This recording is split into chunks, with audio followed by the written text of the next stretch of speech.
আগে মানুষ 12-14 ঘন্টা কাজ করতো। কত ঘন্টা কাজ করতো? তারা খাইতো 1.5-2 গামলা। কতগুলা খাইতো? 1.5-2 গামলা। কি খাইতো? ভাত খাইতো। ডায়াবেটিস ছিল, কোষ ওভারলোড ছিল, হার্ট অ্যাটাক ছিল, উচ্চ রক্তচাপ ছিল কিনা, ফ্যাটি লিভার ছিল না। এখন আছে কেন? দুটো কারণ।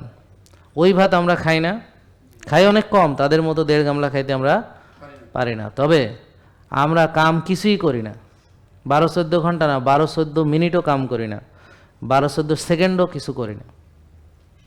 তা এখন আমরা রুগী হচ্ছি কেন? তয়েব খাচ্ছি না,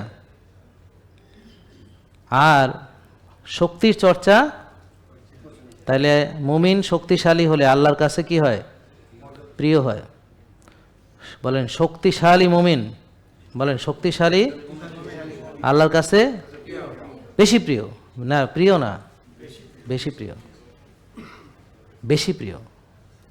আমি তো যেটা আপনি যেটা যেরকম আছে ওরকমই বলতে হবে। কোরআন হাদিসের ব্যাপারে চেষ্টা করতে হবে অ্যাজ ইট ইজ বলার জন্য। বেশি প্রিয় কাদের তুলনায়? যারা শক্তি চর্চা করে না, যারা আল্লাহর নিয়ম অনুযায়ী খায় না, যারা আল্লাহর নিয়ম অনুযায়ী মসজিদে গিয়ে 5 ওয়াক্ত নামাজ জামাতে পড়ে না।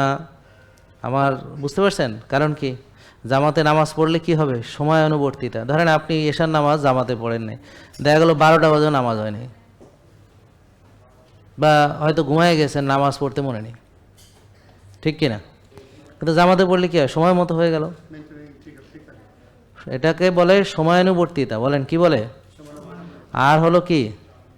নিয়মানুবর্তিতা। দুটো একসঙ্গে, সময় এবং নিয়ম দুটো। টাইমলি একটা কাজ করা। আপনি ঘুমাইলেন 12টা বাজে, এটা হলো টাইমলি হলো না, কিন্তু ঘুমাইলেন 10টার আগে, সেটা হলো টাইমলি। ঘুমাইছে, দুজন লোকই ঘুমাইছে। তা এখন যার ঘুম দেরিতে ঘুমাবে তার কোয়ালিটি অফ স্লিপটা কি হবে? কম হবে। আর যার যে ঘুমাইছে সময় মতো তার কোয়ালিটি অফ স্লিপটা বেশি হবে, মানে ভালো কোয়ালিটির ঘুম হবে। জেকে লাইফস্টাইল লিমিটেড, ওষুধ মুক্ত সুস্থ জীবন।